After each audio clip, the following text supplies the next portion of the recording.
પોપટ ભૂખ્યો નથી. નમસ્કાર બાળ મિત્રો, કેમ છો? મજામાં છો ને? બાળ મિત્રો, આજે આપણે એક ડાહ્યા પોપટની વાર્તા જોવાના છે. એ વાર્તાનું નામ છે પોપટ ભૂખ્યો નથી. એ વાર્તા દ્વારા આપણે શું શીખી શકીએ એ આપણે વાર્તાના અંતમાં જોઈશું. તો ચાલો જોઈએ વાર્તા પોપટ ભૂખ્યો નથી.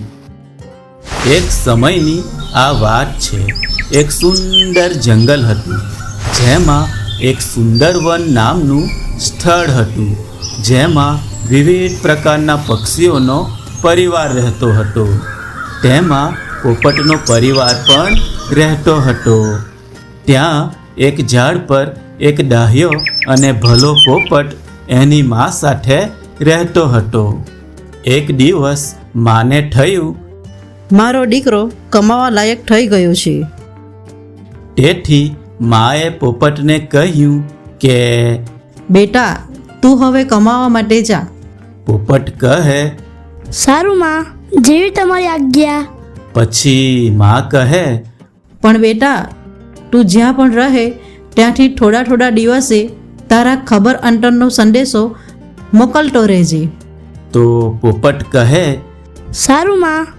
એમ કહી પોપટ એની માને પગે લાગે છે અને આશીર્વાદ મેળવી ત્યાંથી ઉડી જાય છે અને કમાવવા માટે નીકળી પડે છે.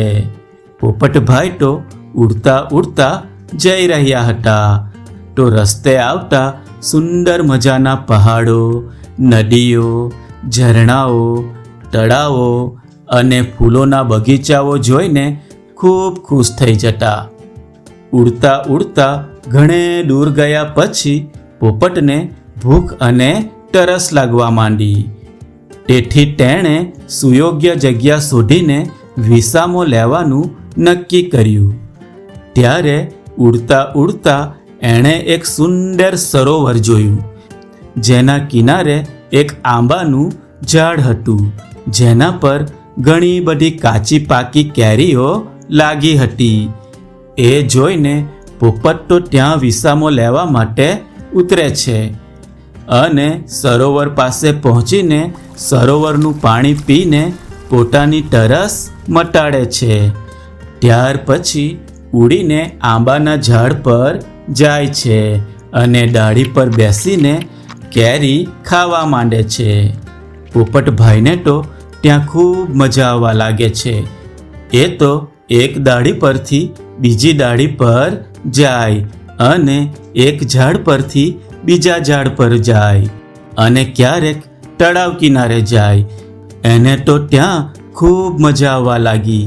તેથી પોપટ તો ત્યાં જ રહેવાનું નક્કી કરે છે અને આંબાની ડાળ પર પોતાને રહેવા માટે ઘર બનાવવા મંડી પડે છે અને સરસ મજાનું ઘર તૈયાર કરી તેમાં રહેવા માંડે છે. પોપટ તો ખૂબ આનંદથી ત્યાં રહેવા લાગ્યો. એ તો એક ડાળી પરથી બીજી ડાળી પર જાય અને હિંચકે ઝૂલે છે અને કાચી પાકી કેરી ખાય અને તળાવનું પાણી પીને આનંદથી રહેવા લાગે છે. થોડા દિવસો વીતી ગયા. ત્યારે એને યાદ આવ્યું, માએ સંદેશો મોકલવા કહ્યો હતો. તેથી એ તો કોઈ મુસાફરની રાહ જોવા લાગ્યો, જેના થકી એ એનો સંદેશો મા સુધી પહોંચાડી શકે. ત્યારે ત્યાંથી એક ગાયોનો ગોવાળ પસાર થયો. તો પોપટ ખૂબ જ વિનમ્રતાથી મીઠા મીઠા અવાજે કહે, એ ભાઈ, ગાયોના ગોવાળ, મારી માને એટલું કહેજે, પોપટ ભૂખ્યો નથી, પોપટ તરસ્યો નથી, પોપટ આંબાની ડાળ, પોપટ સરોવરની પાર, પોપટ કાચી કેરી ખાય, પોપટ પાકી કેરી ખાય, પોપટ ટહુકા કરે. તો ગાયોનો ગોવાળ કહે, બાપુ, આ ગાયો રેઢી મૂકીને હું તારી માને કહેવા માટે કઈ રીતે જાઉં? મારાથી તો ના જવાય. તો પોપટ નિરાશ થઈ જાય છે. તો ગાયોનો ગોવાળ કહે, તું મને ડાહ્યો અને ભલો પોપટ લાગે છે અને તારી વાણી પણ મીઠી છે. તેથી હું તને ગાય આપું છું. તારે જોઈતી હોય તો લઈ લે. આ સાંભળી પોપટ તો રાજી રાજી થઈ ગયો અને બધી ગાયોમાંથી એક સુંદર દૂધ જેવી સફેદ ગાય પોતાની પાસે રાખી લીધી અને તેને આંબાના થડ સાથે બાંધી દીધી. અને પછી ગાયોનો ગોવાળ ત્યાંથી આગળ નીકળી જાય છે અને ફરી પોપટ આંબાની ડાળે જઈને બેસી જાય છે. થોડી વાર પછી એક ભેંસોનો ગોવાળ એ રસ્તેથી નીકળ્યો તો પોપટ ભેંસોના ગોવાળને કહે, એ ભાઈ મહેસોના ગોવાળ, મારી માને એટલું કહેજે, પોપટ ભૂખ્યો નથી, પોપટ તરસ્યો નથી, પોપટ આંબાની ડાળ, પોપટ સરોવરની પાર, પોપટ કાચી કેરી ખાય, પોપટ પાકી કેરી ખાય, પોપટ ટહુકા કરે. તો ભેંસોનો ગોવાળ કહે, બાપુ, આ ભેંસોને અહીં મૂકીને મારાથી તો ના જવાય, નહીં તો એ બધી ભેંસો ભાગી જાય. તો પોપટ તો ફરી નીચું મોઢું કરી જાય છે. તો ભેંસોનો ગોવાળ કહે, તું ડાહ્યો અને ભલો પોપટ લાગે છે, તેથી હું તને એક ભેંસ આપું છું. તારે જોઈએ તો આમાંથી એક લઈ લે. તો પોપટ રાજી થઈને એમાંથી એક સરસ તાજી-માજી ભેંસ લઈને દોડી વડે આંબાના થડ સાથે બાંધી દે છે અને ભેંસોનો ગોવાળ પણ ત્યાંથી આગળ એના રસ્તે નીકળી જાય છે. પોપટ તો ફરી આંબાની ડાળ પર બેસીને બીજા કોઈ મુસાફરની રાહ જોવા લાગ્યો. ત્યારે થોડીક વાર થઈ તો ત્યાંથી એક બકરાનો ગોવાળ નીકળ્યો. તો પોપટ કહે, એ ભાઈ બકરાના ગોવાળ, મારી માને એટલું કહેજે, પોપટ ભૂખ્યો નથી, પોપટ તરસ્યો નથી, પોપટ આંબાની ડાળ, પોપટ સરોવરની પાર, પોપટ કાચી કેરી ખાય, પોપટ પાકી કેરી ખાય, પોપટ ટહુકા કરે. તો બકરાનો ગોવાળ કહે, અરે પોપટભાઈ, હું આમ બકરાને અહીં એકલા છોડીને તારી માને કહેવા માટે નહીં જઈ શકું, પણ તું મને ભલો અને ડાહ્યો પોપટ લાગે છે, તેથી મારે તને 2-3 બકરા આપવા છે. તારે જે જોઈએ એ આમાંથી લઈ લે. તો પોપટ તો ખુશ થઈ જાય છે અને 2-3 રૂપાળા બકરા લઈને આંબાના થડ સાથે બાંધી દે છે. આવી રીતે પછી તો ઘેતાનો ગોવાળ આવ્યો. તો તેણે પણ પોપટની વાત સાંભળી અને એ પણ પોપટની માને સંદેશો આપવા માટે જઈ શકતો ના હોવાથી પોપટને રાજી કરવા તેને 2-4 ઘેટા આપે છે. પછી તો રોજ ત્યાંથી અલગ અલગ પ્રાણીઓના ગોવાળો પસાર થતા અને પોપટ રોજ તેમને પોતાનો સંદેશો માને આપવા કહેતો. પણ કોઈ પણ ગોવાળ પોપટની માની પાસે જઈ ના શકે એટલે ઉદાસ થયેલા પોપટને રાજી કરવા માટે પોતાની પાસે જે કોઈ પ્રાણી હોય તેમાંથી તેને આપી જતા. જેમ કે એક દિવસ ત્યાંથી હાથીનો ગોવાળ પસાર થયો તો તેમણે એક હાથી આપ્યો. ત્યાર પછી ઘોડાનો અસવાર પસાર થયો તો તેમણે સરસ મજાનો ઘોડો આપ્યો.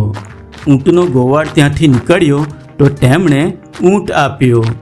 આવી રીતે પોપટભાઈ તો ગાય, ભેંસ, બકરા, ઘેટાં, હાથી, ઘોડો અને ઊંટ જેવા ઘણા બધા પ્રાણીઓનો માલિક બની ગયો. પછી પોપટભાઈને વિચાર આવ્યો, આ બધા પ્રાણીઓને હું શહેરમાં જઈને વેચી આવું અને એના પૈસા મળશે એ લઈને ઘરે જઈશ તો માં ખુશ થઈ જશે. એમ વિચારી એ તો બધા પ્રાણીઓને લઈને શહેર જાય છે અને એક મોટા વેપારીને એ વેચી દે છે અને એને ખૂબ પૈસા મળે છે. પોપટભાઈ તો ખૂબ ખુશ થઈ જાય છે. પછી તો પોપટભાઈ એ પૈસામાંથી થોડા પૈસાથી સોનું ચાંદી લે છે અને તેના સરસ મજાના ઘરેણાં ઘડાવે છે અને એ ઘરેણાઓ નાકમાં, કાનમાં અને ચાંચમાં પહેરી લે છે અને બીજા જે ઘણા બધા પૈસાઓ હતા એ પાંખમાં બરાબર બાંધી લે છે અને પછી એ એની મા પાસે પહોંચવા માટે ઉડાન ભરે છે. ઉડતા ઉડતા એ તો જાય છે. એનું સુંદર વન તો ત્યાંથી ઘણું દૂર હતું. તેથી એ તો સતત ઉડતો રહે છે અને એને પોતાના સુંદર વન પહોંચતા પહોંચતા રાત પડી જાય છે. ત્યારે ત્યાં જઈને જુએ છે તો બધા પક્ષીઓ પોતપોતાના ઘરે નિરાંતે સૂઈ ગયા હોય છે. એ તો એના પોતાના ઘરે મા પાસે જાય છે તો બારણું તો બંધ હતું. તો પોપટે તો સાંકળ ખખડાવી માને સાડ કરીને કહ્યું, માં બાળના ઊંઘાડો, પાથરના પથરાઓ, ઢોલીલા ઢળાઓ, સરનાઈઓ વગડાઓ, પોપટભાઈ પાંખ ખંખેરે. મા તો બિચારી આખો દિવસ ઘરનું કામ કરી કરીને ખૂબ થાકી ગઈ હતી. કોણ આવ્યું છે તે એને બરાબર સમજાયું નહીં. એને થયું, અત્યારે કોઈ ચોર બોર આવ્યો હશે ને ખોટું ખોટું બોલતો હશે. તેથી માએ તો બારણા ઊંઘાડ્યા નહીં. પછી તો પોપટ કાકીના ઘરે ગયો અને સાંકળ ખખડાવી સાડ કરતા કહ્યું, કાકી કાકી બાળના ઊંઘાડો, પાથરના પથરાઓ, ઢોલીલા ઢળાઓ, સરનાઈઓ વગડાઓ, પોપટભાઈ પાંખ ખંખેરે.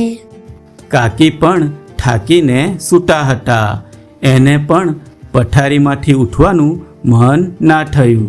તેથી કાકી કહે, અત્યારે અડધી રાતે કોઈ બારણા ઊંઘાડતું નથી. આવવું હોય તો સવારે આવજે. તેથી ત્યાંથી નિરાશ થઈને પોપટ તો પોતાની બહેનના ઘરે ગયો અને ત્યાં જઈને કહે, બહેન બાળના ઊંઘાડો, પાથરના પથરાઓ, ઢોલીલા ઢળાઓ, સરનાઈઓ વગડાઓ, પોપટભાઈ પાંખ ખંખેરે. ત્યારે બહેન કહે, અત્યારે કાળી રાતે તે મારો ભાઈ ક્યાંથી હોય? ભાગી જા, તું તો કોઈ ચોર લાગે છે. તેથી નિરાશ થઈને પોપટ તો ત્યાંથી પણ નીકળી આવ્યો. પછી તો એ માસી, ફોઈબા વગેરે ઘણા બધા સગાવાલાઓના ઘરે ગયો પણ કોઈએ બારણા ઊંઘાડ્યા નહીં. પછી તો છેવટે એ પોપટ એની મોટી બાને ત્યાં ગયો અને બારણા પાસે જઈને કહ્યું, મોટી બા બાળના ઊંઘાડો, પાથરના પથરાઓ, ઢોલીલા ઢળાઓ, સરનાઈઓ વગડાઓ, પોપટભાઈ પાંખ ખંખેરે. એની મોટી બા તો એને ખૂબ વાલ કરતા હતા. મોટી બા તો તરત પોપટનો અવાજ ઓળખી ગયા અને મોટી બા કહે, આવી ગયા મારા દીકરા, આ આવી, લે બારણા ઊંઘાડું છું બાપુ. પછી બારણા ઊંઘાડ્યા એટલે પોપટભાઈ અંદર આવ્યા અને મોટી બાને પગે લાગ્યા. મોટી બાએ એને પીવા માટે પાણી આપ્યું અને એની પાસે બેસીને એના દુખડા લીધા. ત્યાર પછી મોટી બાએ પોપટ માટે પાથરણા પથરાવ્યા, ઢોલીડા ઢળાવ્યા ને ઉપર સુંવાળા ગાડલા પથરાવ્યા. પછી મોટી બા કહે, દીકરા જરા અહીં બેસજે હો. એમ કહી એ તો બહાર જઈને 3-4 શરણાઈવાળાને બોલાવી લાવ્યા અને શરણાઈવાળાઓ શરણાઈ વગાડવા માંડે છે. આવી રીતે શરણાઈઓ વાગવા માંડે છે. પોપટભાઈ તો એ જોઈ ખૂબ ખુશ થઈ ગયા અને નાચવા માંડ્યા ને પછી પાંખમાંથી ને ચાંચમાંથી રૂપિયા ખંખેરવા લાગ્યા. થોડી વારમાં તો આખું ઘર રૂપિયાથી ભરાઈ ગયું. પોપટભાઈ આટલા બધા રૂપિયા કમાઈને આવ્યા એ જોઈ મોટી બા પણ ખૂબ ખુશ થયા. પોપટભાઈ તો લાંબી મુસાફરી કરીને આવ્યા હોવાથી ખૂબ થાકી ગયા હતા. તેથી શરણાઈ સાંભળતા એ તો ઊંઘી ગયા. બીજે દિવસે સવારે ઉઠીને મોટી બાએ પોપટભાઈની માને બોલાવીને પોપટભાઈના રૂપિયા ઘરેણાં એને આપી દીધા અને મોટી બાએ પોપટભાઈને કહ્યું, દીકરા, હવે તું તારી મા સાથે જા. પોપટભાઈને જવાનું મન ન હતું, તો પણ મોટી બાના કહેવાથી પરાણે માની સાથે જવું પડ્યું. સવાર થતાં સુંદરવનના આખા પક્ષી સમાજને એ વાતની ખબર પડી ગઈ કે પોપટ પરદેશમાં જઈને ખૂબ પૈસા કમાવી લાવ્યો છે. તેથી બધા પક્ષીઓ ભેગા થઈને પોપટભાઈની વાહ વાહ કરવા લાગ્યા. આ જોઈ ત્યાં પડોશમાં રહેતી એક કાગડીને પણ થયું, મારે પણ મારા દીકરાને કમાવા મોકલવું જોઈએ. તેથી તેણે પોતાના દીકરા કાગડાને કહ્યું, દીકરા, તું પણ કમાવા જાને. તો કાગડો તો માને પગે પણ ના લાગ્યો અને સારું, હું જાઉં છું. એમ કહી ત્યાંથી ઉપડ્યો. પણ કાગડો તે કાગડો, ના એને પોપટની જેમ મીઠું બોલતા આવડે કે ના એને પોપટની જેમ સારું વર્તન કરતા આવડે. કાગડાને તો ગંદકી જ ગમે. કાગડો તો ઉડતો ઉડતો જઈ રહ્યો હતો. ત્યાં એને રસ્તામાં એક ગંદકીથી ભરેલો ઉકરડો મળે છે. કાગડાએ તો ત્યાં જ રહેવાનું પસંદ કર્યું. થોડા દિવસ એ ત્યાં જ ગંદકીમાં કીડા મકોડાઓ ખાઈને રહે છે. અને એક દિવસ ઘણો બધો કાદવ પાંખમાં અને ચાંચમાં ભરીને પોતાના ઘરે જવા નીકળે છે. અને રાત થતાં એ ઘરે પહોંચી જાય છે અને બારણું ખખડાવે છે અને કહે છે, માં, બારણા ઉંઘાડો, પાથરણા પથરાવો, ઢોલીડા ઢળાવો, શરણાઈઓ વગડાવો, કાગડાભાઈ પાંખ ખંખેરે. કાગડાની મા તો આ સાંભળી ખુશ થઈ જાય છે અને ઝટપટ જઈને બારણા ઉંઘાડે છે અને આવ દીકરા, આવ. એમ કહી ઘરમાં બોલાવે છે. પછી કાગડાની માએ તો કાગડા માટે પાથરણા પથરાવ્યા, ઢોલીડા ઢળાવ્યા ને ઉપર સુંવાડા ગાડલા પથરાવ્યા. પછી શરણાઈઓ વાળાને બોલાવી શરણાઈઓ વગડાવી. જેવી શરણાઈઓ વાગી કે કાગડાભાઈએ તો પાંખ ખંખેરી. ત્યાં તો પાંખમાંથી ગંદકી જ ગંદકી નીકળી અને આખું ઘર ગંદકીથી ભરાઈ ગયું. આ જોઈ કાગડાની મા તો ખૂબ ગુસ્સે થઈ અને કાગડાને ઘરની બહાર કાઢી મૂક્યો. પણ આ બાજુ પોપટ તો એના પરિવાર સાથે ખૂબ આનંદથી રહેવા લાગ્યો અને ખાધું પીધું ને મોજ કરી. તો બાળ મિત્રો, મજા આવીને આ વાર્તા જોવામાં. બાળ મિત્રો, આ વાર્તા ઉપરથી આપણને એ શીખવા મળે છે કે જો આપણે પણ પોપટની જેમ સ્વચ્છ, દાહ્યા, વિનમ્ર અને મધુરભાષી બનીએ તો લોકોનો પ્રેમ અને સન્માન મળે. પણ જો કાગડાની જેમ અવિવેકી અને અસ્વચ્છ રહીએ તો નફરત અને તિરસ્કાર જ મળે. તેથી બાળ મિત્રો, આપણે પણ દાહ્યા, સ્વચ્છ અને વિનમ્ર બનીને રહેવું જોઈએ અને સાથે સાથે મધુર વાણી પણ બોલવું જોઈએ. બરાબર? તો આવજો બાળ મિત્રો, ફરી મળીશું એક નવી વાર્તા સાથે. આવજો. સબસ્ક્રાઇબ કરો આપણી ચેનલ નાવડીને અને જુઓ સુંદર મજાની વાર્તાઓ.